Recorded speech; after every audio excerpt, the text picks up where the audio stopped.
నమస్కారం. వార్తలకు స్వాగతం. ముందుగా ముఖ్యాంశాలు.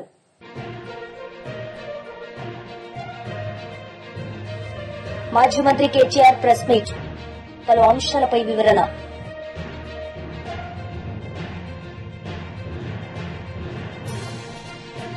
వరుడు కళ్యాణి ప్రెస్ మీట్, టీడీపీ నేతలపై ఫైర్.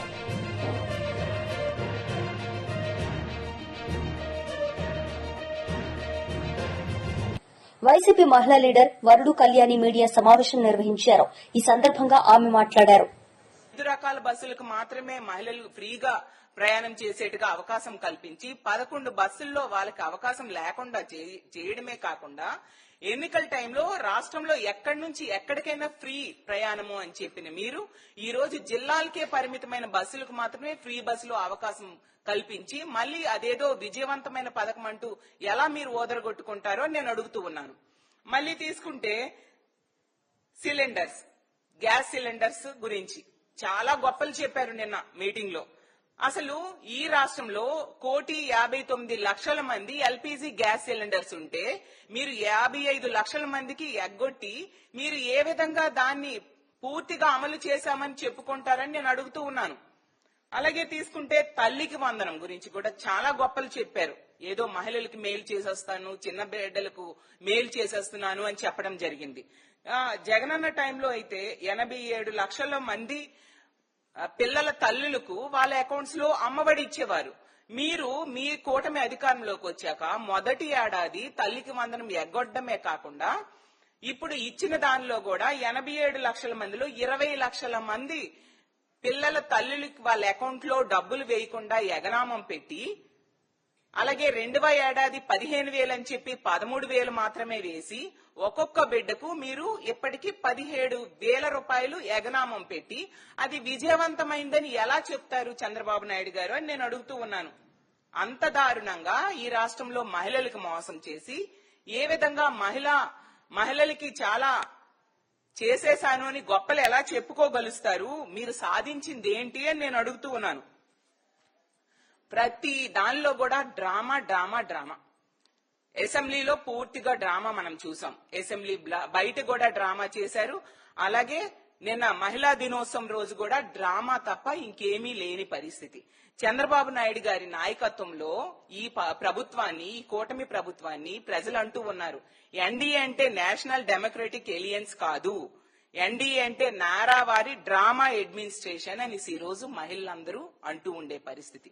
ఎందుకంటే ఇప్పుడు ఈ కూటమి పాలనలో ఈ డ్రామా అడ్మినిస్ట్రేషన్ లో కథ, స్క్రీన్ ప్లే, డైరెక్షన్, పాటలు, అలాగే ప్రతిదీ కూడా చంద్రబాబు నాయుడు గారి డైరెక్షన్ లోనే సాగుతూ ఉండే పరిస్థితి.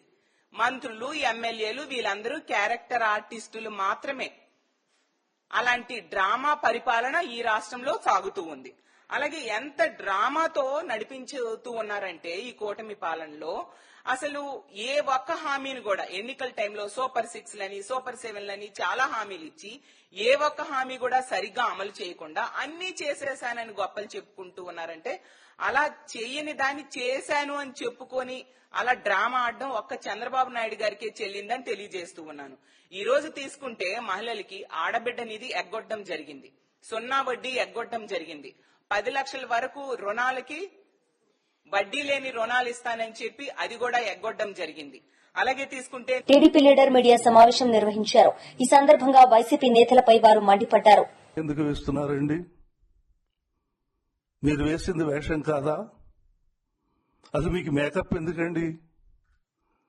మీరు మామూలుగా మాట్లాడటానికే మీరు మేకప్ వేసుకుంటారే, ఆ మేకప్ తొలి అంశంగా ఉన్నటువంటి కళామ తల్లి యొక్క కళల్ని ప్రదర్శించేటువంటి యొక్క కళామూర్తులను పట్టుకుని అది పనికిమాలిన చర్యగా మీరు మాట్లాడటం ఎంత హాస్యాస్పదం అండి. మీరు ఇంతకుముందు గౌరవ ముఖ్యమంత్రి నారా చంద్రబాబు నాయుడు గారిని ఎంతో పొగటం చూసి నేను మీకు అభిమాని అయ్యాను. అదే నోరు మళ్ళీ ఎంత దారుణంగా మాట్లాడుతుందో చూసి ఇలా కూడా ఉంటారా అనేటువంటి ఆలోచన కలిగింది. ఏ రాష్ట్రంలో అయితే కళలు విలసిల్లుతాయో ఆ రాష్ట్రం సుభిక్షంగా ఉంటుందనేది ఆర్యోక్తి. ఈ రోజున శ్రీకృష్ణదేవరాయలు గారి గురించి మనం చెప్పుకుంటున్నామంటే ఆయన కవుల్ని కళాకారుల్ని పోషించాడు. భోజరాజు గారి గురించి చెప్పుకుంటున్నామంటే ఆయన కవిత్వాన్ని పోషించాడు. అలాగే మన గౌరవ మాజీ ఉపరాష్ట్రపతి శ్రీ వెంకయ్య నాయుడు గారు కళల్ని ఎంతో ప్రేమిస్తారు. మన గౌరవ ప్రధానమంత్రి మాజీ శ్రీ పివి నరసింహారావు గారు స్వయంగా నేను చూశానని ఫిడేలు వాయిస్తారు. 1000 పడగలనేటువంటి యొక్క విశ్వనాథ సత్యనారాయణ గారి నవలని హిందీలోకి ట్రాన్స్లేట్ చేసినటువంటి గొప్ప కవి మరి మన మాజీ ప్రధానమంత్రి పివి నరసింహారావు గారు. అలాగే వాజ్పేయి గారు అద్భుతమైన కవిత్వం చెప్తారు ఆయన. ఇవన్నీ పనికి మారడం అని మీ ఉద్దేశమా? వాటిని చూసి సంతోషపడతాం దుర్మార్గపు చర్యని మీ ఆలోచన? మీరేం చెప్పదలుచుకుంటున్నారు అసలు? కళలు కళాకారుడు అనేది ఒక వర్గానికే ఉండాలా? రాజకీయ నాయకులు కళాకారులుగా ప్రదర్శన చేయడానికి అర్హత లేని వాళ్ళు అనర్హులా? చెయ్యకూడదా? ఎక్కడుందండి? రాజ్యాంగంలో రాసి ఉందా? మరి మీరు చేస్తున్న పనేంటి? మీరు లా చదువుకున్నానన్నారు, లా వదిలేసి మరేంటి ఇలాగా ఒక 3 నెలలు ఒక పార్టీకి 3 నెలలు ఒక పార్టీకి ఇలా చింతామణి వేషం ఎందుకు వేస్తున్నారు మీరు? కళాకారుడు సున్నితమైన మనస్కుడండి, సున్నిత హృదయం కలిగిన వాడు. అది కాకుండా మీరు మీ వ్యక్తిగత విషయాల జోలికి నేను రాను. నా ఉద్దేశం ఏంటంటే మీకు మాట్లాడటానికి ఏ అంశం లేక దీని మీదకి వచ్చారని నేను అనుకుంటున్నాను. ఎందుకంటే చంద్రబాబు నాయుడు గారు రాష్ట్రాన్ని సుభిక్షంగా పరిపాలిస్తున్న విషయం అందరికీ తెలిసింది. దేశంలోనే కాదు విదేశాల్లో కూడా చెప్పుకుంటున్న విషయం కూడా మీకు తెలుసు. ఏం పీకారని ఈ ఆట విడుపు అన్నారే. 1వ తారీఖు రండి సార్. 1వ తారీఖు గాని ఆదివారం వస్తే ఆ ముందు రోజే రండి ఉదయం. ప్రతి పెన్షన్ దారుడి ఇంటికి వెళ్దాం, ఏం జరిగిందో తెలుస్తుంది. అలాగే ఆర్టీసీ బస్సు ఎక్కండి, అమ్మల్ని అడగండి టికెట్ కొన్నారా అని. వాళ్ళు చెప్పే సమాధానం వింటే తెలుస్తుంది. తల్లికి వందనం గురించి అడగండి, పిల్లల్ని తల్లిని అడగండి. ఏమ్మా? మాజీ మంత్రి కేటీఆర్ మీడియా సమావేశం నిర్వహించారు. ఈ సందర్భంగా పలు అంశాలపై మాట్లాడారు. మా తమ్ముళ్లు మా సోదరులందరికీ పెద్ద ఎత్తున పాతూరి కరుణాకర్ గారు, బత్తుల గణేష్ గారు, అబ్బాయి ప్రశాంత్ గారు, ఇట్లా చాలా మంది, అట్లాగే మన పందిర్ల దేవయ్య గారు కాంగ్రెస్ పార్టీ నుంచి, గోపన్న గారు, వెంకటరాజం గారు సిపిఐ పార్టీ నుంచి, నరేష్ గారు బీజేపీ నుంచి, ఇట్లా దాదాపు ఆవునూరు ఒక గ్రామం నుండే దాదాపు 100 మంది పైచిలకు నాయకులు కార్యకర్తలు చేరుతా ఉన్నారు. వారికి హృదయపూర్వకంగా స్వాగతం. అట్లాగే ఆవునూరు నుంచి మైనారిటీ సోదరులు కూడా బషీర్ అలీ గారు, చాంద్ పాషా గారు, నజీర్ గారు, వీళ్ళందరూ కూడా చేరుతా ఉన్నారు. మీ అందరికీ రంజాన్ శుభాకాంక్షలు. మీ అందరు కూడా స్వాగతం, సుస్వాగతం. మా సోదరుడు రాజుపేట గ్రామ సర్పంచ్ గారు, గంభీరావుపేట మండలం రాజుపేట సర్పంచ్ గారు కూడా ఈరోజు పార్టీలో చేరుతా ఉన్నారు. వారికి కూడా మనస్ఫూర్తిగా స్వాగతం, సుస్వాగతం. వారిని వేదిక మీదకి రావాల్సిందిగా హృదయపూర్వకంగా వారిని కూడా ఆహ్వానిస్తా ఉన్నాం. పైకి రండి. అట్లాగే రామలక్ష్మణులపల్లి గ్రామం నుంచి కూడా పెద్ద ఎత్తున మరి ఆ గ్రామ యూత్ ప్రెసిడెంట్ గారు, దారితో పాటు ఒక 50 మంది పిల్లలు వారు కూడా జాయిన్ అవుతా ఉన్నారు. మరి వివిధ పార్టీల నుంచి వారికి కూడా స్వాగతం, సుస్వాగతం. మొత్తంగా ముస్తాబాద్ వడ్డెర సంఘం నుండి కూడా సోదరుడు ఒల్లెపు చందు గారు, అదేవిధంగా వారితో పాటు మండల వడ్డెర సంఘం నాయకులందరూ కూడా చేరుతా ఉన్నారు. వారికి కూడా హృదయపూర్వకంగా మా వడ్డెర సోదరులకు స్వాగతం, సుస్వాగతం తెలియజేస్తా ఉన్నాం. తెలుసు, ముస్తాబాద్ మండల వడ్డెర సంఘం అధ్యక్షుడు చందు గారు, వారితో పాటు వడ్డెర సంఘం సభ్యులు కూడా చేరుతున్నారు. వారికి కూడా స్వాగతం. ఇందిరమ్మ కాలనీ సర్పంచ్ గారు కూడా ఈరోజు పార్టీలో చేరుతా ఉన్నారు. వారికి కూడా హృదయపూర్వకంగా స్వాగతం, సుస్వాగతం. మరి ముఖ్యంగా కొంత ఆలస్యమైంది, మన్నించండి అని కోరుతూ చాలా మంది వీళ్ళని కూర్చోమంటావా అన్న, జర పక్కకడ జరుగును, జర్ర పక్కకడ జరుగును, కొద్దిగా పక్కకన్నా రండి. ఓకే, వాళ్ళు టీవీ వాళ్ళు చూపెట్టాలి కదా. అందరికీ నా హృదయపూర్వకమైన రిక్వెస్ట్ ఏమంటే,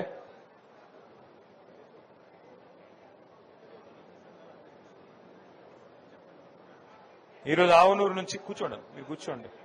వివిధ సంఘాల అధ్యక్షులు నక్కల రామరెడ్డి గారు రెడ్డి సంఘం అధ్యక్షులు, నేరెళ్ల స్వామి గారు అంబేద్కర్ యువజన సంఘం అధ్యక్షులు, పందిర్ల పెద్దెల్లయ్య గారు గౌడ సంఘం అధ్యక్షులు, కట్కం మహేష్ యాదవ్ గారు యాదవ్ సంఘం అధ్యక్షులు, మొహమ్మద్ చాంద్ బాషా గారు ముస్లిం మైనారిటీ అధ్యక్షులు, అట్లాగే కాంగ్రెస్ సీనియర్ లీడరు, శనిగరపు ఆగయ్య గారు కుమ్మర్ సంఘం అధ్యక్షులు, డోలి ఎల్లం గారు గంగపుత్ర సంఘం అధ్యక్షులు, చిప్పలపల్లి రాజిరెడ్డి గారు రెడ్డి సంఘం రైతు మిత్ర కార్యవర్గ సభ్యులు, వారితో పాటు వివిధ సంఘాల నాయకులందరూ కూడా జాయిన్ అవుతా ఉన్నారు.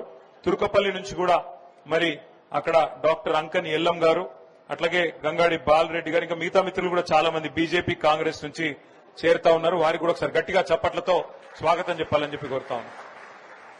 ఈ రాష్ట్రం YCP leader Bhumana Karunakar Reddy media సమావేశం నిర్వహించారు. ఈ సందర్భంగా పలు అంశాలపై ఆయన మాట్లాడారు. టీటీడీ ఎప్పుడూ కూడా ఏ ఒక్క చోట దేవాలయాలు కట్టడానికి స్థలాలు కొన్నటువంటి సందర్భం ఒక్కటంటే ఒక్కటి లేదు. వెంకటేశ్వర స్వామి ఆలయానికి చారిత్రక ఆధారాలను బట్టే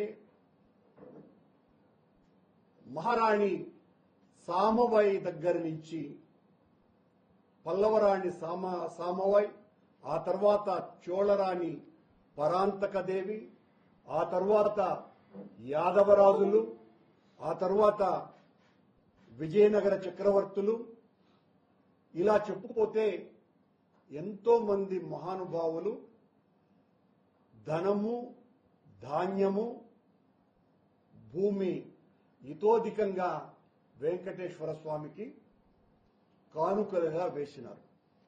వెంకటేశ్వర స్వామి ఆలయాల్ని నిర్మించడానికి ఎక్కడా కూడా ఈ రకంగా కొనటం అన్నది జరగల. ఆశ్చర్యకరంగా ఒక విషయం వెలుగులోకి వచ్చింది. నిత్య పూజా గరిష్ఠుడైన స్వామివారి పట్ల అకుంఠిత దీక్ష దక్ష పూజా దురంధరుడైన, అనునిత్యము స్వామి నామస్మరణ లేనిదే బయటికి కూడా రానటువంటి మన గౌరవ ముఖ్యమంత్రి చంద్రబాబు నాయుడు గారు అమరావతిలో ఉన్న వెంకటాయపాలెం అనేటువంటి విలేజ్ లో కడుతున్నటువంటి గుడికి 25 ఎకరాల స్థలాన్ని టీటీడీకి ఎకరా 50 లక్షల చొప్పున అమ్మినారు. టీటీడీ తన చరిత్రలో మొదటిసారిగా వెంకటాపాలెం దగ్గర గుడిని కట్టడానికి 12.5 కోట్ల రూపాయలు ధర చెల్లించి గుడి కట్టాలని ఆయన గారి చంద్రబాబు గారి ఆలోచన. ఎంత దారుణమైన విషయం అంటే ప్రపంచంలో ఇంతవరకు ఏ ఒక్కరూ కూడా ఇలాంటి సాహసమే చేయాల. మేము అమ్ముతాము గుడి వెంకటేశ్వర స్వామికి, మీరొచ్చి గుడి కట్టండి అని అడగల. తమాషా ఏందిరంటే ఆంధ్రప్రదేశ్ ను ఆర్థికంగా శక్తివంతమైన సుస్థిర నగరంగా రూపుదిద్దాలన్న లక్ష్యంతో తన స్వప్న ప్రాజెక్ట్ అయినటువంటి అమరావతిలో వివిధ సంస్థలకు భూముల కేటాయింపు అంశానికి సంబంధించి పరిశీలన కోసమని ముఖ్యమంత్రి చంద్రబాబు నాయుడు గారు మంత్రుల బృందాన్ని ఏర్పాటు చేశారు. ఆ మంత్రుల బృందం 2016 జూన్ 1 మరియు 9 తేదీలలో 2 సమావేశాలు నిర్ణయించి మొత్తం 11 ప్రతిపాదనల్ని పరిశీలించింది. వాటిలో 6 సంస్థలకు భూమిని కేటాయించాలని సిఫారసు చేసింది. ఆశ్చర్యకరంగా, ఆసక్తికరంగా తెలంగాణ జాగృతి అధ్యక్షురాలు కల్వకుంట్ల కవిత మహిళల దినోత్సవం సందర్భంగా మహిళలతో కలిసి సమావేశమయ్యారు. ఈ సందర్భంగా మహిళలను ఉద్దేశించి ఆమె ప్రసంగించారు. దయచేసి బాధ్యతలన్నీ కూడా తీర్చుకున్నటువంటి అక్క చెల్లెలకు రిక్వెస్ట్ చేస్తున్నా, ఏజ్తో అవసరం లేదు, కమింగ్ టు పాలిటిక్స్. దయచేసి రాజకీయాల్లోకి రండి. రాజకీయాల్ని మార్చాల్సిన అవసరం ఉంది, రాజకీయాల్ని క్లీన్ గా చేయాల్సిన అవసరం ఉంది. రాజకీయాల్ని సాఫ్ చేయాలంటే చీపురు పట్టుకొని ఇల్లు ఊడ్చే మనమే కరెక్టు, మహిళలమే కరెక్టు. మీ బాధ్యతలు తీరిపోతే ఈ సమాజాన్ని క్లీన్ చేయడానికి మీరు బయటికి రావాల్సిందే. అదేవిధంగా ఎంప్లాయ్మెంట్ అని నేను అంటున్నా అంటే, నేను ఒక ఆడబిడ్డగా ఉంటే నా భర్త పుట్టినరోజు నా పిల్ల పుట్టినరోజు వస్తే నేను ఫ్రీగా నా అంతటి నేను సంపాదించిన డబ్బుతోని ఒక చాక్లెట్ అన్న కొనియాలి. మనం ఆధారపడద్దు, భర్త డబ్బు మీద ఆధారపడద్దు, పిల్లల సంపాదన మీద ఆధారపడద్దు. ఒకవేళ మీకు ఆల్రెడీ ₹1,00,000 ఉన్నాయనుకో, దాన్నే మిత్తికి దింపుకోరి, ఏదో ఒకటి చేయండి, మనకు ₹1 సంపాదించాలి. జాగృతి నాయకురాల కార్యకర్తలకు మాత్రం నేను వార్నింగ్ ఇస్తా ఉన్నా, ఎవరి రూపాయి వాళ్ళే సంపాదించుకోవాలి. సంపాదించుకుంటారా పైసలు మన దగ్గర ఉంటే పవర్ కూడా మన దగ్గరనే ఉంటుంది. అవునా కదా? ఒప్పుకుంటారా లేదా? సో నా రిక్వెస్ట్ ఒకటే మీతోని, ఫస్ట్ ఎక్సర్సైజ్, ఎడ్యుకేషన్, ఎంప్లాయ్మెంట్, ఈ 3 ముందు మనం నేర్చుకోవాలి, తర్వాత తెలంగాణ సమాజానికి అంతా నేర్పియాలి. ఇవాళ మహిళా దినోత్సవం అంటే అన్ని పార్టీలకు అన్ని ఆర్గనైజేషన్స్ కి వన్ ఆఫ్ ద డేస్. కానీ తెలంగాణ జాగృతికి, తెలంగాణకు నిజమైన స్వతంత్రం తీసుకురావడానికి ఒక మహిళల ఆర్మీ నిర్మించాలి, ఒక మహిళా సైనిక శక్తిని నిర్మించాలి. దానికోసం పాటుపడాలి, దానికోసం ప్రయత్నం చేయాలి తప్పితే ఏదో సెలబ్రేషన్ చేసుకున్నాం అనుకోదు. సెలబ్రేషన్ కూడా చేసుకుందాం, బట్ మనం అన్నిట్లకు రావాలి, పవర్లకు రావాలి, పాలిటిక్స్లకు రావాలి, బిజినెస్లకు రావాలి, ఎడ్యుకేషన్లకు రావాలి, సైంటిస్టులు అవ్వాలి, అన్ని రకాలుగా పనిచేయాలి. కాబట్టి ఈ 3 ఈలు చాలా ఇంపార్టెంట్. మన హెల్త్ మనం చూసుకోవాలి, మన ఎంప్లాయ్మెంట్ మనం చూసుకోవాలి, మన ఎడ్యుకేషన్ మనం చూసుకోవాలి. ఇంకొకసారి ఎప్పుడన్నా భర్తనో ఇంకొకలో తెలివిలేని దానా అనాలంటే ఆలోచించాలి, వాళ్ళు భయపడాలి, అమ్మ దీన్ని ఇట్లా అందామా వద్దా అని. అంటే ప్రేమ వేరు, అభిమానం వేరు, కానీ అవహేళన అనేటటువంటి దాన్ని గుర్తించాలి, దానికోసం ఆలోచించాలి. ఇక 3వది చాలా ఇంపార్టెంట్. ఈ రాష్ట్రంలో జరుగుతున్నటువంటి అతి దారుణమైన విషయం ఏంటంటే, ఎప్పటి నుంచైతే ఈ ప్రభుత్వం వచ్చిందో మహిళల మీద దారుణంగా అట్రాసిటీస్ పెరిగిపోయినాయి, 22% క్రైమ్ పెరిగిపోయింది. నేను రేవంత్ రెడ్డి గారిని, కాంగ్రెస్ పార్టీని, డీజీపీ గారిని సూటిగా స్పష్టంగా సవాల్ చేస్తున్నా. అంత క్రైమ్ పెరిగిపోయిన తర్వాత ఏం చేస్తున్నారు మీరు? ఏం చర్యలు చేపట్టారు? నిన్నగాక మొన్న నాగర్ కర్నూలులో ఒక చంటి బిడ్డ చనిపోతే ఏం చర్యలు చేపట్టిండ్రు మీరు? ఏం మాట్లాడుతున్నారు మీరు? ఎక్కడుంది ప్రొటెక్షన్? మహిళలకు ఎక్కడుంది ప్రొటెక్షన్? ఈ విషయం మీద దయచేసి ఆలోచన చేయండి. మీరు మాతో నిలబడతారా, స్టాండ్ విత్ హర్ అని చెప్పి పిఆర్ క్యాంపెయిన్లు చేసుడు కాదు, క్రైమ్ రేట్ తగ్గించండి, పోలీసింగ్ పెంచండి, బస్సులు పెంచండి, ఫ్రీ బస్ ఇచ్చుడు కాదు, ఫ్రీ ఎడ్యుకేషన్ ఇవ్వడానికి ఆలోచన చేయండి అని చెప్పి ముఖ్యమంత్రి గారిని, కాంగ్రెస్ ప్రభుత్వాన్ని నేను డిమాండ్ చేస్తా ఉన్నాను. ఖచ్చితంగా కేరళ రాష్ట్రాన్ని ఆదర్శంగా తీసుకోవాలి, ఫ్రీ ఎడ్యుకేషన్ ఇవ్వడానికి ప్రయత్నం చేయాలి. ఇట్లా చెప్పుకుంటూ పోతే అనేకమైన అంశాలు ఉన్నాయి. బట్ నేను మిమ్మల్ని కోరేది ఒకటే, తెలంగాణ జాగృతి బతుకమ్మను ముందడికి తీసుకొచ్చి, బోనాలను ముందుకు తీసుకొచ్చి, ఒక సాంస్కృతిక విప్లవం ద్వారా తెలంగాణ ఉద్యమంలో మహిళలు పాల్గొనేలాగా చేయడం జరిగింది. ఇవాళ సామాజిక తెలంగాణ ఉద్యమం జరుగుతున్నది. సామాజిక తెలంగాణ అంటే ఎస్సీలది, ఎస్టీలది, బీసీలది, మైనారిటీది. TDP leader Neelayapalem Vijay Kumar media సమావేశం నిర్వహించారు. ఈ సందర్భంగా ఆయన మాట్లాడారు. మే అండ్ జూన్ 12 దాకా ఈ 2.5 నెలల పాటు దాదాపు 72 రోజులు కట్టి చెప్పాలి. 72 రోజులు అంటే 2 నెలల 12 రోజుల పాటు క్యాబ్ రిపోర్ట్ ఏదైతే సంవత్సరం చెప్తుందో ఆ సంవత్సరంలో 2 నెలల 12 రోజుల పాటు అధికారంలో ఉండింది వైసీపీ పార్టీ. అంటే క్యాబ్ రిపోర్ట్ లో దాదాపు పావు వంతు వైసీపీ పార్టీ అధికారంలో ఉంది. ఓకేనా?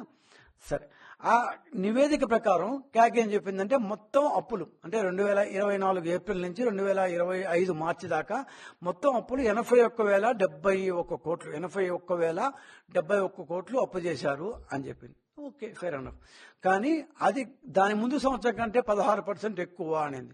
జగన్మోహన్ రెడ్డి గారు ఈ మధ్యనే ఒక 10 రోజుల క్రితం అనుకుంటాను ప్రెస్ మీట్ పెట్టేసి ఆయనకి రాసిచ్చే వాళ్ళన్నా ఆలోచిస్తారు, లేకపోతే మనం అబద్ధాలను కూడా అలవోకగా మనం ఈ టీడీపీ మీద తోసేయవచ్చు అనుకుంటారో నాకైతే ఐడియా లేదు. కానీ ఆయన చాలా అలవోకగా అబద్ధం చెప్పారు. ఏమని? 2023 కంటే 2024-25లో ఎక్కువ అప్పులు చేశారు అని. స్వామి, కనీసం మీరు రాసేటప్పుడు ఆయన కొరకు ఒక ఆయన రాసి గ్యారంటీగా జగన్మోహన్ రెడ్డి గారి కాగ్ రిపోర్ట్ చూసి చదివి రాసి ఇలా చేస్తారు మాకైతే ఐడియా లేదు, చేయరు కూడా. కానీ ఎవరు రాసిస్తారో చూసి రాసివ్వండి అయ్యా, కాస్త పెట్టి రాసివ్వండి. ఎవరో ఒకరు ఉంటారు కదా అక్కడ, కాస్త ఒకడో బుట్ల పెట్టి రాసివ్వకపోతే ఎట్లా? నేను 10 సార్లు చూపిస్తున్నా, ఇక్కడ ఉందనే అనుకుంటున్నాం. ఎందుకంటే 2024-25 సంవత్సరంలో ఏప్రిల్ మే మాసాల్లో అధికారంలో ఉండింది వైసీపీ ప్రభుత్వం, అంటే ఎలక్షన్ల ముందు.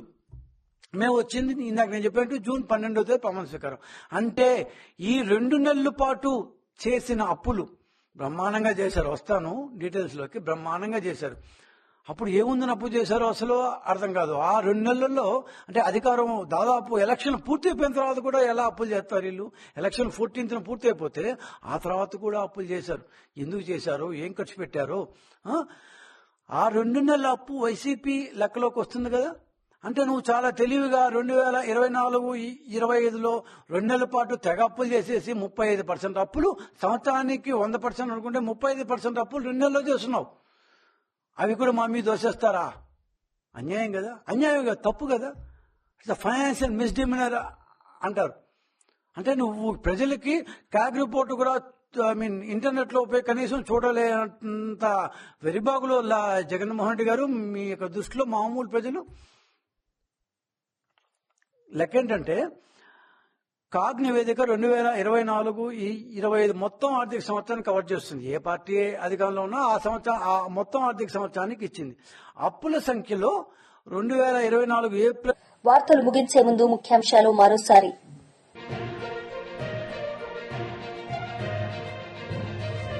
మాజీ మంత్రి కేటీఆర్ ప్రెస్ మీట్, పలు అంశాలపై వివరణ.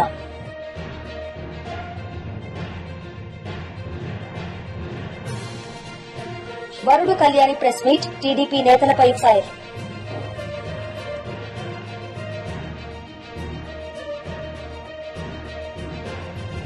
ఈ వార్తలు ఇంతటితో సమాప్తం. తిరిగి ప్రసారమయ్యే వార్తల్లో మళ్లీ కలుద్దాం. అంతవరకు సెలవు, నమస్తే.